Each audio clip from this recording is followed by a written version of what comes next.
नमस्कार। हम लोग पढ़ रहे थे बहुपद का ज्यामितीय अर्थ। बहुपद के ज्यामितीय अर्थ में मैंने बताया था कि यदि कोई बहुपद p ऑफ x दे दिया जाए, इस टाइप से p ऑफ x हमारा दिया गया है ax² + bx + c बराबर ये दिया है, ये कोई हमको बहुपद दिया गया है। यदि इस बहुपद के ज्यामितीय अर्थ की बात करें तो पहली बात इसका ये जानते हैं कि इसका जो चित्र बनता है पर होता क्या है। ऑब्जेक्टिव में हाई स्कूल के पेपर में पूछ सकता है कि इसका जो है चित्र कैसे बनता है। यदि कोई द्विघात बहुपद दिया गया है तो उसका चित्र कैसे बनेगा, तो उसका बहुपद ये या तो इस चित्र ये बनेगा और या तो ये बने। इस चित्र को हम नाम देते हैं परवलय। अब इसमें ये कैसे ऊपर होगा कैसे नीचे होगा, मैं पिछली क्लास में बताया था कि यदि a हमारा पॉजिटिव है, यदि x² का गुणांक यदि धनात्मक है तो इसका चित्र जो है, इसका मुंह जो है ऊपर की ओर खुला होगा और इसका चित्र ऐसे बनेगा। और यदि जो है यदि a की वैल्यू ऋणात्मक है तो ये नीचे की ओर जाने वाला है। ठीक है। अब हमारा ज्यामितीय अर्थ का मतलब क्या है, ज्यामितीय अर्थ का मतलब क्या है। मान लेते हैं कि यदि कोई हमारा बहुपद दिया हुआ है p of x ax² + bx + c, ये बहुपद दिया गया है। इसकी तीन स्थितियां बनेंगी, या तो हमारा बहुपद में इस टाइप का होगा या तो इस टाइप का बनेगा। दूसरी स्थिति क्या होती है, हमारा बहुपद में या तो ये एकदम ऊपर चला जाएगा ये एकदम ऊपर चला जाएगा या तो एकदम नीचे चला जाएगा। तीसरी कंडीशन में हमारा जो है, तीसरी कंडीशन कहती है कि तीसरी कंडीशन में हमारा जो बहुपद का है वो इस टाइप का होगा और या तो इस टाइप का होगा। हम देख रहे हैं कि जब हमारा परवलय ये जो है द्विघात बहुपद, इस ये x अक्ष है हमारा और ये क्या है y अक्ष है।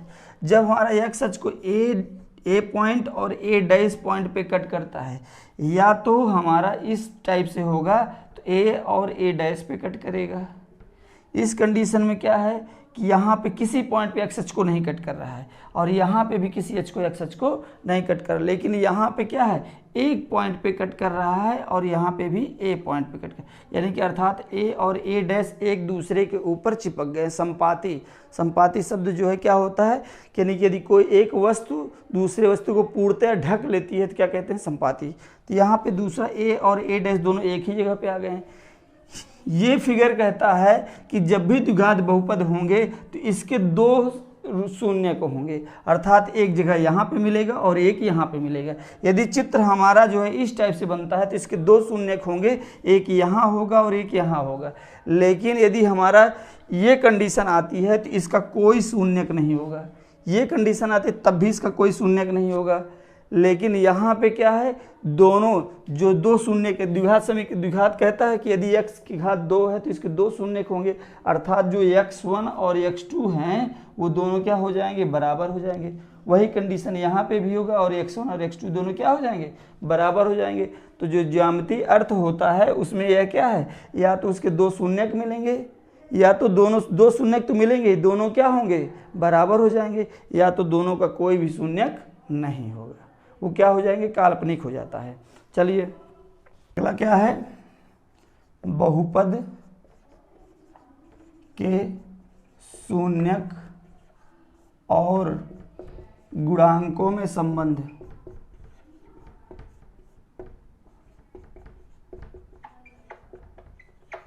बहुपद के शून्यक और गुणांकों में संबंध।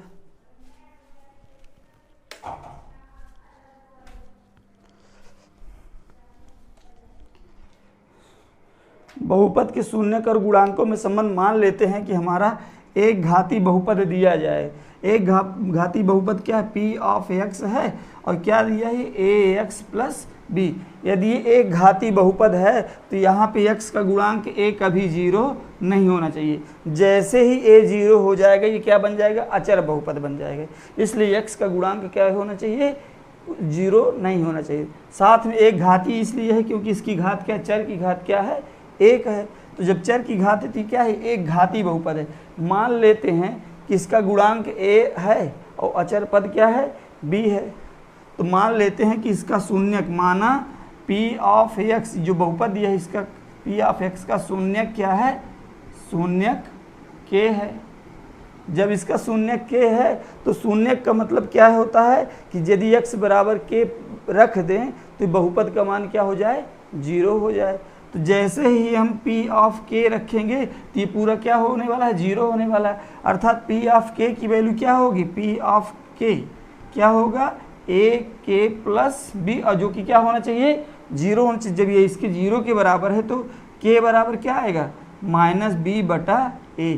यही हमारा क्या है, शून्यक है। यदि एक घाती बहुपद है तो केवल उसका कितना शून्यक होगा, एक शून्यक होगा। वो क्या होगा, माइनस अचर पद बटे x का गुणांक। इसको क्या लिख सकते हैं, माइनस अचर पद बटे x का गुणांक। तो यही क्या है, शून्यक और गुणांकों में संबंध है। यदि द्विघात बहुपद दिया जाए, मान लेते हैं कि कोई बहुपद p ऑफ x बराबर दे दिया गया है ax square plus B X plus सी।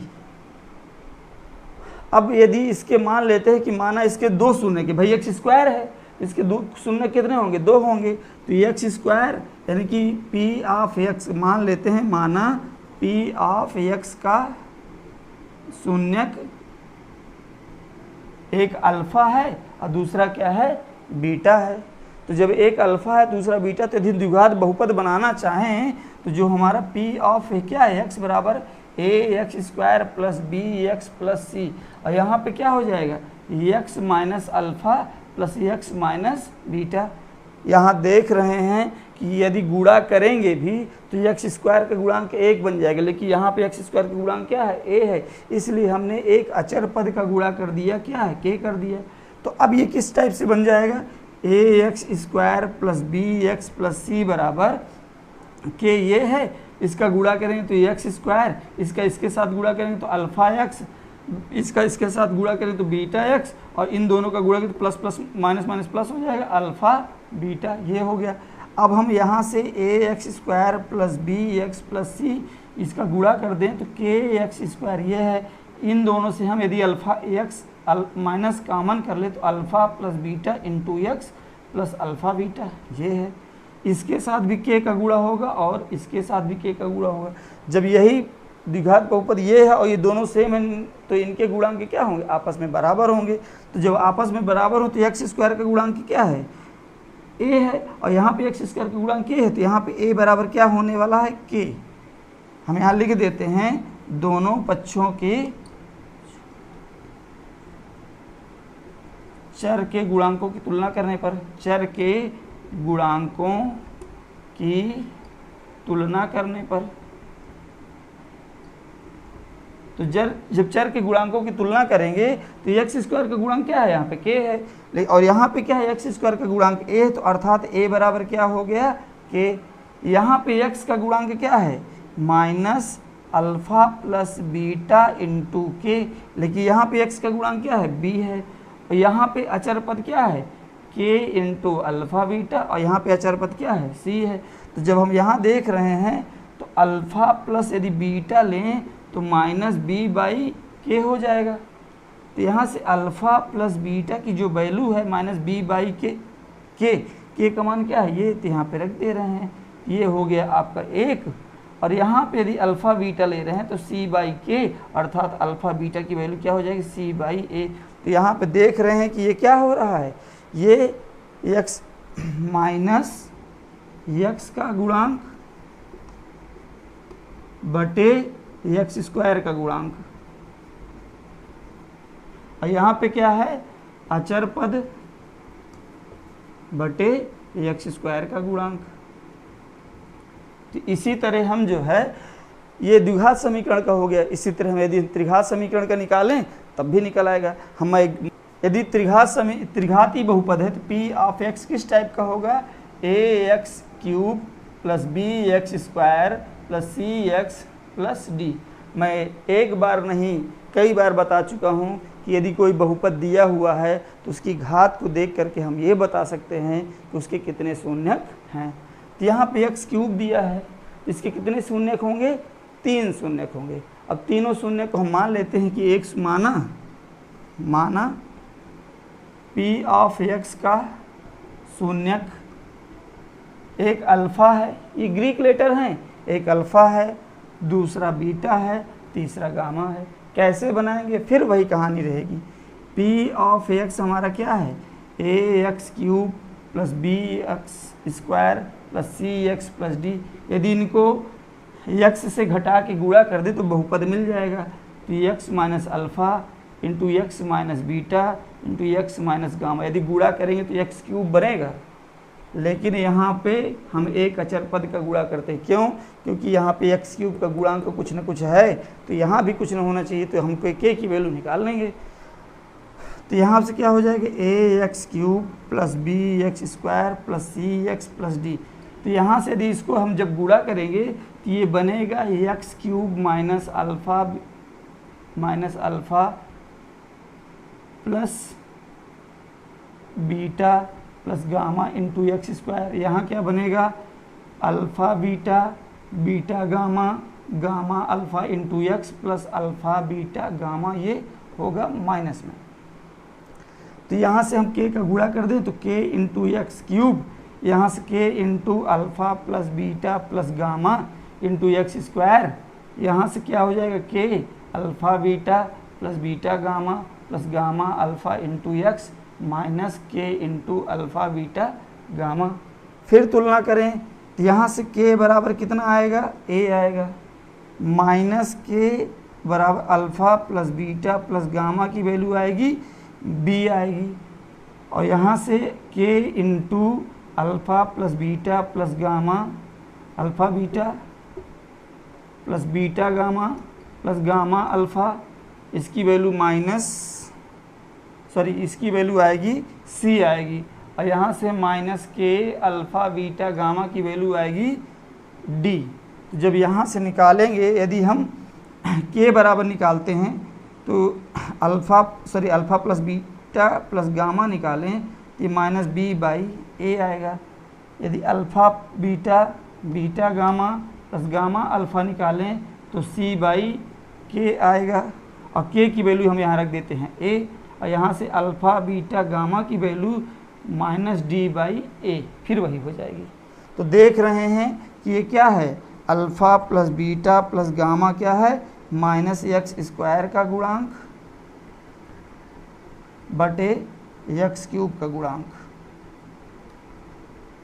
दूसरा alpha beta beta gamma gamma alpha, ये क्या हो जाएगा? सी अर्थात क्या है? एक्स का गुणांक बटे एक्स क्यूब का गुणांक, और यहाँ से अल्फ़ा बीटा गामा की वैल्यू माइनस अचर पद बटे एक्स क्यूब का गुणांक। तो ये इस तरह आ रहती है, क्या है? बहुपद के शून्यक और गुणांकों में संबंध। ठीक है, चलिए तो कुछ क्वेश्चन करने के लिए मैं कुछ क्वेश्चन करवाता हूँ। तो इसका मतलब क्या है कि गुणांकों में जैसे सपोज दैट दे दिया गया है, कोई बहुपद दे दिया जाए, हमारा द्विघात बहुपद है पी ऑफ एक्स हमारा दिया गया है x square plus 7x plus 10, ये दिया गया है। कह रहा है कि इसके शून्यक ज्ञात करना है। तो जब शून्यक ज्ञात करना है तो इसको हम क्या करेंगे?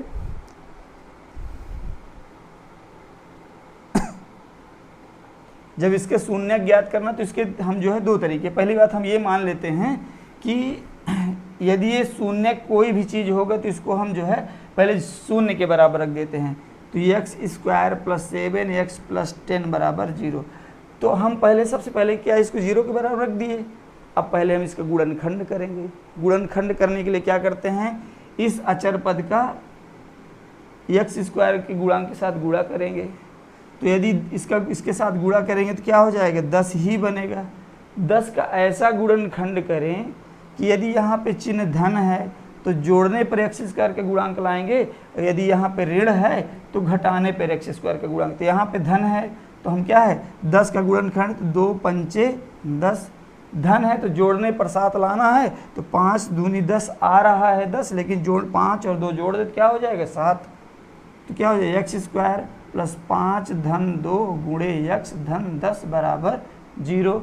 तो यहाँ से क्या हो गया x square plus 5x plus 2x plus 10 बराबर 0। इससे हम x बाहर निकाले, दोनों में है तो ये x बचेगा, यहाँ पे क्या बचेगा, केवल 5 बचेगा। यहाँ इन दोनों से हम 2 निकालें तो ये x बचेगा, यहाँ पे 5 बचेगा बराबर 0। x + 5 x + 5 दोनों पदों में है तो बाहर निकाल लाते हैं, तो ये x + 5 बाहर आया, तो यहाँ क्या बचा, x + 2 बराबर 0। अब देख रहे हैं कि जब दो संख्याओं का गुणनफल 0 है तो ये 0 तभी हो सकता है जब या तो ये 0 हो या तो ये 0 हो या तो दोनों 0 हों। तो x + 5 बराबर 0, तो x बराबर क्या हो जाएगा, -5, और या तो x + 2 बराबर 0, तो x बराबर -2। तो देख रहे हैं कि इसके दो ही शून्यक हैं, एक x बराबर -5 है और एक x बराबर -2 है। हम चेक भी कर सकते हैं कि शून्यक है भी कि नहीं, तो यदि हम शून्यक है तो x बराबर -5 यदि इस बहुपद में रखें तो शून्य हो जाना चाहिए। तो चलिए चेक कर लेते हैं। p ऑफ -5 अर्थात -5 का स्क्वायर धन 7 गुणे -5 धन 10, तो क्या हो जाएगी, ये 25 हो गया, ये 7 × 35 हो गया, ये 10 हो गया। तो 25 10 35 -35 क्या हो गया, 0। तो देख रहे हैं कि x बराबर -5 क्या है, इसका एक शून्यक है। इसी तरह आप x बराबर -2 के लिए भी चेक कर सकते हैं। यदि आपको ऐसे नहीं करना है तो इसका दूसरा भी तरीका है। हाई स्कूल के यदि हमको शून्यक, तो हम इसके गुणांकों में संबंध निकालते हैं पहले। तो हम गुणांकों में यदि द्विघात बहुपद है तो हम देख रहे हैं कि इसके दो ही शून्यक होंगे। मान लेते हैं एक अल्फा है दूसरा बीटा है, तो हम अल्फा प्लस बीटा की जो वैल्यू देखे थे वो क्या था, -x का गुणांक बटे x² का गुणांक, ये आ रहा था। और दूसरा क्या था, मूलों का गुणनफल, एक अल्फा बीटा, ये क्या था, अचर पद बटे क्या है, x² का गुणांक, ये है। यहाँ पे x का गुणांक कितना है, यदि हम इसकी तुलना करें किससे, ax² + bx + c से यदि तुलना करते हैं तो देख रहे हैं कि a बराबर 1 है और b बराबर 7 है और c बराबर 10 है। ये बोर्ड परीक्षा में एक क्वेश्चन आया था जिसमें से जिन्होंने भी इसका जो है तुलना भर कर दी है उसको भी नंबर मिले हैं, लेकिन बहुत लोग तुलना ही नहीं कर पाए हैं, छोटी छोटी चीज़ें नहीं सीख पाए। यदि आप अभी से नहीं सीखोगे तब तो नहीं हो सकता है, ठीक है। तो ये सब सिंपल सी चीज़ें हैं, इनको एक बार प्रैक्टिस करेंगे, अभ्यास करेंगे तो ये सारी चीज़ें दिमाग में सेट हो जाएंगी, कभी परेशानी खड़ी नहीं होगी। तो चलिए यहाँ पे क्या है, सीधा सीधा एक अल्फ़ा प्लस बीटा है, यहाँ पे -x का गुणांक कितना है, 7 है, तो अर्थात 7 बटे x² का गुणांक a की वैल्यू 1 है तो अर्थात 1। तो अल्फ़ा प्लस बीटा जो आया वो -7 आया। और यहाँ से अल्फ़ा बीटा की जो वैल्यू है, अचर पद कितना है यहाँ पे, 10 है, x ये 1 है तो ये हो गया 10। एक यदि हम देख रहे हैं कि यदि हम अल्फ़ा माइनस बीटा का होल स्क्वायर करें तो क्या हो जाएगा, अल्फ़ा² प्लस बीटा² minus alpha beta, 2 alpha beta ये होगा। यदि मैं इसमें 2 अल्फ़ा बीटा जोड़ दूं और 2 अल्फ़ा बीटा घटा दूं तो कोई फ़र्क पड़ने वाला नहीं, ये दोनों कैंसिल हो जाएंगे, यही बन जाएगा। लेकिन मुझे इससे अपने ज़रूरत की चीज़ बनाना है। कैसे बनाएंगे, चलिए यहाँ पे अल्फ़ा² प्लस बीटा² के साथ मैं इसको ले लूँ 2 अल्फ़ा बीटा, तो ये दोनों आपस में जुड़ जाएंगे तो -4 अल्फ़ा बीटा ये हो जाएगा। तो अब ये बन गया हमारा अल्फ़ा प्लस बीटा का होल स्क्वायर -4 अल्फ़ा बीटा। तो देख रहा हूँ कि यहाँ से अल्फ़ा माइनस बीटा क्या बन गया, अंडर रूट में अल्फ़ा प्लस बीटा का होल स्क्वायर -4 अल्फ़ा बीटा। एक समीकरण तो हमारा ऑलरेडी ये बना रखा है, दूसरा अल्फ़ा माइनस बीटा बन जाएगा। तो यहाँ से अल्फ़ा प्लस बीटा की वैल्यू -7 दे रखी है, उठा के मैं यहाँ रख देता हूँ तो क्या हो जाएगा, अल्फ़ा माइनस बीटा 7 7 49 -4 गुणे अल्फ़ा इंटू बीटा की वैल्यू कितना है 10, तो यहाँ ये 10 हो गया, अंडर रूट में 49 - 40 ये हो गया, तो कितना आया 9। अल्फ़ा माइनस बीटा की वैल्यू 9 आ गई और अल्फ़ा प्लस बीटा की वैल्यू कितना है -7 है। दोनों को जोड़ दिया, जैसे ही जोड़ दिया तो ये हो गया कट और यहाँ से 2 अल्फ़ा आया तो यहाँ से कितना हो गया नहीं, यहाँ पे ये 9 है, ये अंडर रूट 9 बचेगा, तो यहाँ पे इसका रूट बाहर आएगा 3, तो कितना हो जाएगा, अल्फ़ा माइनस बीटा की वैल्यू 3 है और अल्फ़ा बीटा की वैल्यू कितना है 7। यदि हम जोड़ेंगे तो कितना आएगा -4, तो अल्फ़ा की वैल्यू कितनी आ गई -2। जैसे ही अल्फ़ा की वैल्यू आई उठा के आप यहाँ रख दीजिए, तो क्या हो जाएगा -2 प्लस बीटा बराबर -7, तो बीटा बराबर -7 प्लस 2 कितना आ गया -5। तो यहाँ से एक अल्फ़ा की वैल्यू -2 आई और बीटा की वैल्यू -5 आई, इसके 2 शून्य हो गया। आप चाहे गुणनखंड करके हल करिए और चाहे इसका इस फार्मूले से हल करिए, आपके दोनों तरह से शून्य आने वाले सेम हैं। ठीक है, चलिए एक क्वेश्चन और कर लेते हैं।